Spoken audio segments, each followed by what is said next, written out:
नमस्ते। आज का हमारा टॉपिक है प्राचीन भारत में शिक्षा की प्रणाली। प्राचीन भारत में शिक्षा की प्रणाली कैसे थी। बौद्ध ग्रंथ खुंडक निकाय के मंगल सूक्त में कहा गया है कि बहुश्रुत होना, शिल्प सीखना, शिष्ट होना, सुशिक्षित होना और सुभाषण करना उत्तम मंगल है। प्राचीन भारतीय परंपरा में चरित्र निर्माण के लिए शिक्षा आवश्यक मानी गई है और वैदिक साहित्य से शिक्षा के महत्व का भी संकेत हमको मिलता है। ऋग्वेद में शिक्षा की दो पद्धतियां उल्लेखित है, पहला दृश्य और दूसरा श्रवण। दृश्य यानी देखकर और श्रवण यानी सुनकर। उपनिषदों में भी शिक्षा को आत्मसात करने के लिए 3 चरण बताए गए हैं, पहला श्रवण, दूसरा मनन और तीसरा निध्यासन। वैदिक साहित्य में शिक्षा का अर्थ होता है वैदिक साहित्य का ज्ञान होना। छांदोग्य उपनिषद में नारद के माध्यम से अनेक प्रकार की शिक्षाओं का उल्लेख हुआ है और बृहदारण्यक उपनिषद के अनुसार उस युग में ऋग्वेद, यजुर्वेद, सामवेद, अथर्ववेद, इतिहास, पुराण, श्लोक, सूक्त, व्याख्यान, विद्या के विभिन्न विषय थे। महाभारत से भी ज्ञात होता है कि शिक्षा परंपरागत प्रकार की होती थी और वेद और अन्य शास्त्रों का ज्ञान प्राप्त किया जाता था। राज परिवार के युवकों को ज्ञान, पारिवारिक नियम, धनुर्वेद, वेद, अश्वारोहण, हस्तिरोहण, रथ विद्या, स्वामित्व के नियम, शब्द विज्ञान, ललित कलाएं, संगीत, कहानियों का ज्ञान, पौराणिक कथाओं का ज्ञान प्राप्त करना आवश्यक होता था। रामायण में भी शिक्षा के महत्व को बताया गया है। बुद्ध के समय शिक्षा का स्वरूप पाली त्रिपिटकों से ज्ञात होता है। त्रिपिटकों में गुरु शिष्य का संबंध, शिक्षा के विषय, अध्ययन, अध्यापन का ढंग, शुल्क और दक्षिणा जैसी शिक्षा के विभिन्न आयामों पर विचार किया गया। शिक्षा में शील और चरित्र पर भी विशेष ध्यान दिया गया। शिक्षा में स्वाध्याय को बड़ा महत्व प्रदान था। बौद्ध धर्म में शिक्षा के द्वारा ज्ञान का प्रादुर्भाव होता है और ज्ञान को प्रज्ञा कहा गया। प्रज्ञा को बौद्ध धर्म का चरम लक्ष्य माना जाता है।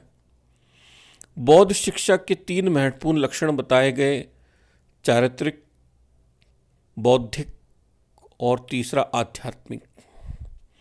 बौद्धोत्तर युग में देखते हैं कि धर्मसूत्र और स्मृतियों में तत्कालीन शिक्षा के स्वरूप का विस्तार से विवेचन किया गया। इन धर्मसूत्रों और स्मृतियों में विद्यार्थी की दैनिक चर्या, कर्तव्य, विद्या के विषय, गुरु की सेवा, गुरु शिष्य के संबंध किस प्रकार से हो, इस पर सभी प्रकार से चर्चा की गई। और ब्रह्मचर्य आश्रम में जैसे ही विद्यार्थी प्रवेश होता था तो उपनयन संस्कार के पश्चात ही ब्रह्मचर्य आश्रम में गुरु द्वारा शिष्य को स्वीकार कर लिए जाने से वेदारंभ संस्कार होता था। परंतु मध्यकाल में इस संस्कार को पहले से ही किया गया, वेदारंभ संस्कार को, और जिसे विद्यारंभ संस्कार का नाम दिया गया या अक्षरंभ संस्कार, अक्षर स्वरीकरण संस्कार या अक्षर लेख नाम से संबोधित इस संस्कार को किया गया। फिर भी हम ये कह सकते हैं कि ये संस्कार 7वीं शताब्दी से पूर्व नहीं रहा होगा। शिक्षा में उपनयन संस्कार का विशिष्ट महत्व था और इसी से व्यक्ति द्विज होता था और द्विज कहलाता था, यथार्थ उसका दूसरा जन्म यानी पुनर्जन्म होता था उपनयन संस्कार के द्वारा। वैदिक युग में गांव और नगर से दूर वन में के मध्य आश्रम बने हुए थे। वहाँ आचार्य विद्यार्थी को अनेक प्रकार की शिक्षाएं प्रदान करते थे। ब्राह्मण का उपनयन संस्कार 8 वर्ष की आयु में, क्षत्रिय का उपनयन संस्कार 10 वर्ष की आयु में और वैश्य का उपनयन संस्कार 12 वर्ष की आयु में होता था और उसके पश्चात वह आश्रम में प्रवेश करता था और लगभग 24 वर्ष की आयु तक वह शिक्षा प्राप्त करते थे और वेदों की एक शाखा का उसको ज्ञान प्राप्त होता था। इन आश्रमों में गुरु शिष्य को चारित्रिक, नैतिक और आध्यात्मिक और व्यवहारिक सभी प्रकार की शिक्षा देकर उन्हें भविष्य के लिए उत्तरदायी नागरिक तैयार करना गुरु का दायित्व था। अब इन आचार्य कुलों में विद्यार्थी या छात्र कौन कौन सी शिक्षाएं प्राप्त करते थे, इसका ज्ञान हमें छांदोग्य उपनिषद के एक संदर्भ से प्राप्त होता है, जिसमें महर्षि सनत कुमार के पूछने पर नारद ये बताते हैं कि इतनी प्रकार की विद्या विद्यार्थियों को दी जाती जिनका उन्होंने अध्ययन किया था। नारद ने ऋग्वेद, यजुर्वेद, सामवेद, अथर्ववेद, इतिहास, पुराण, व्याकरण, पितृविद्या, राशि विद्या यानी गणित, देव विद्या, निधिशास्त्र, तर्कशास्त्र, नीतिशास्त्र, ब्रह्म विद्या, भूत विद्या, शत्र विद्या, नक्षत्र विद्या यानी ज्योतिष, सर्प विद्या और देवजन विद्याओं का अध्ययन किया था। तो इससे स्पष्ट है कि विद्यार्थी इतने प्रकार की शिक्षाओं का अध्ययन उस काल में करता था। उत्तर वैदिक काल में 6 वेदांग और 4 उपवेदों का भी विकास हुआ और उनका अध्ययन भी विद्यार्थी द्वारा किया जाने लगा।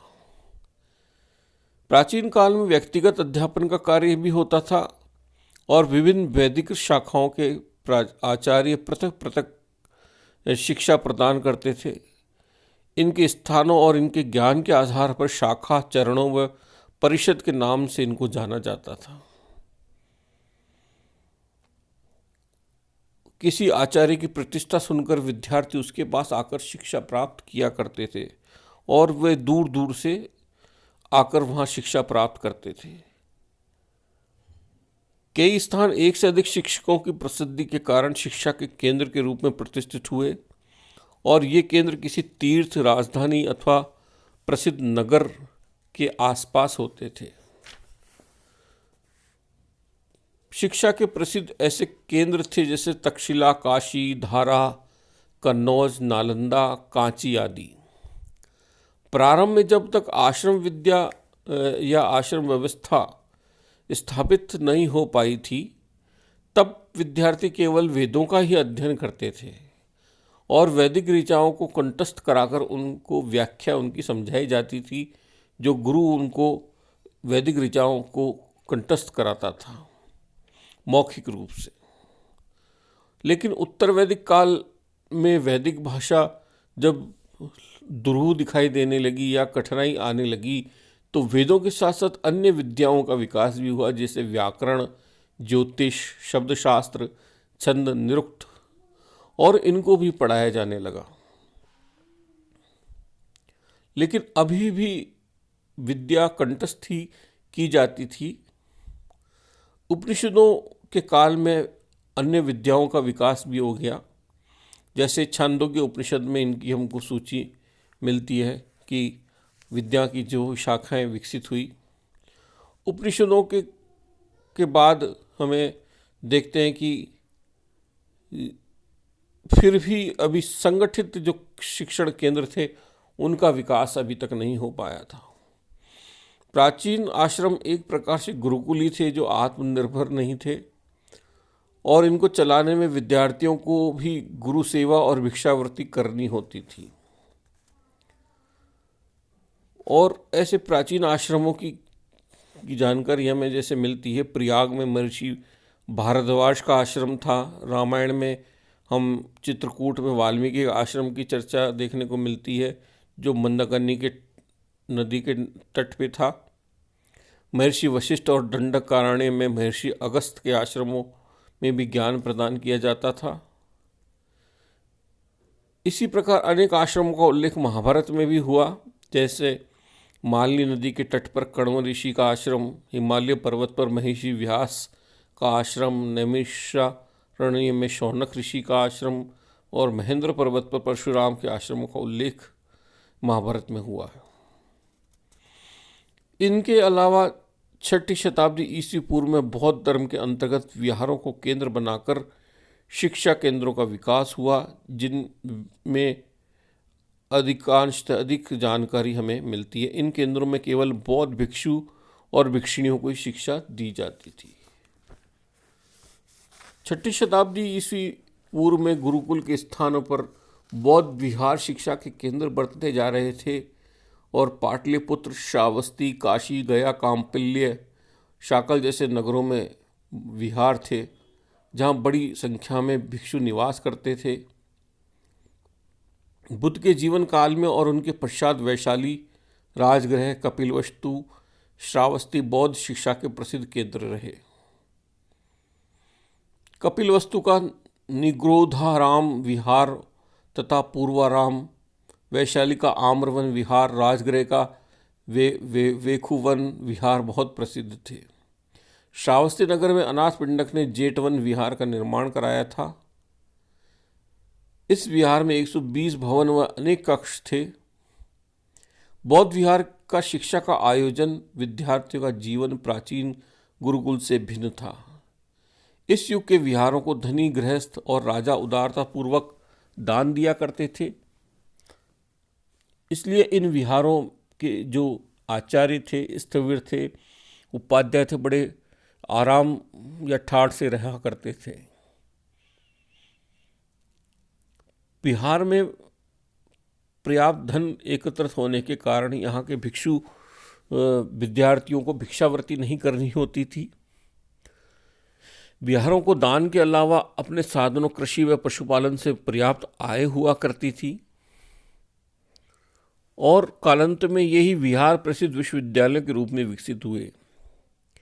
जैसे फाहियान का कथन है कि कश्यप बौद्ध संगाराम बौद्ध ज्ञान के लिए विख्यात था। इसका भवन 5 मंजिल ऊंचा था जिसमें हजारों भिक्षु निवास करते थे।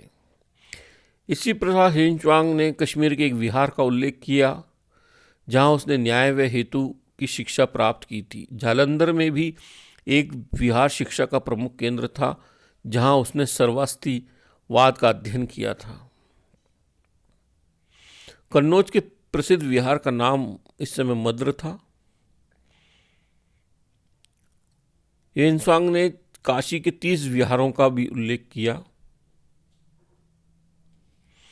इन विहारों में शिक्षा का प्रारंभ भिक्षु भिक्षुणियों के निर्धारित दैनिक नियमों से प्रारंभ होता था। प्रत्येक नवशिक्षित को प्रथम 5 वर्ष का समय शिक्षक के संरक्षण में व्यतीत करना होता था। किसी आचार्य के निर्देशन में प्रशिक्षित होने की यह विधि निश्चयी कहलाती थी। अभिधम और सुत्त पिटक के 2 ग्रंथों निर्देश और परिसंभि दागभग से विहार में निवास करने वाले भिक्षुओं की आध्यात्मिक वृत्तियों का, आध्यात्मिक भावनाओं का हमें ज्ञान प्राप्त होता है। बौद्ध विहारों में सर्वप्रथम सुव्यवस्थित सार्वजनिक शिक्षा पद्धति का जन्म हुआ। साथ ही धर्म प्रचार, धार्मिक साहित्य की रचना, उपासक उपासिकाओं की आवश्यकताओं की दृष्टि से बौद्ध शिक्षा का स्वरूप निर्धारित होने लगा। यही कारण है कि बाद में इन बौद्ध विहारों में धार्मिक शिक्षा के साथ ही लौकिक विद्याओं व व्यवहारिक शिल्पों की शिक्षा की परंपरा भी विकसित हुई और विहारों में दी जाने वाली शिक्षा अनुशासन, धर्म मूलतः विनय के उद्धत नियमों से परिचालित होते थे। विनय पिटक में जिन नियमों का उल्लेख है उन्हीं नियमों के उल्लेख भिक्षु भिक्षुणियों को उनका पालन करना पड़ता था। गुरु और शिष्य का संबंध भी विनय के अनुसार ही निर्धारित होता था। ब्रह्मचारी और मानव भिक्षु बौद्ध साहित्य और लौकिक विद्याओं की शिक्षा ग्रहण करते थे। इन विहारों में अनेकानेक दार्शनिक प्रश्नों पर विद्वानों द्वारा चर्चाएं होती थी और शास्त्रास्त्र किए जाते थे। इनमें बौद्ध भिक्षुओं के अतिरिक्त बौद्ध अनुयायी व साधारण जन भी सम्मिलित हुआ करता था। तो इस प्रकार से ये हमारी प्राचीन शिक्षा प्रणाली थी जो प्राचीन गुरुकुल से प्रारंभ होकर बौद्ध विहारों तक पहुंची और बौद्ध विहारों से ये विश्वविद्यालयों, जो प्राचीन विश्वविद्यालय थे हमारे, तक्षशिला, नालंदा, विक्रमशिला आदि तक इनका विकास हुआ। धन्यवाद।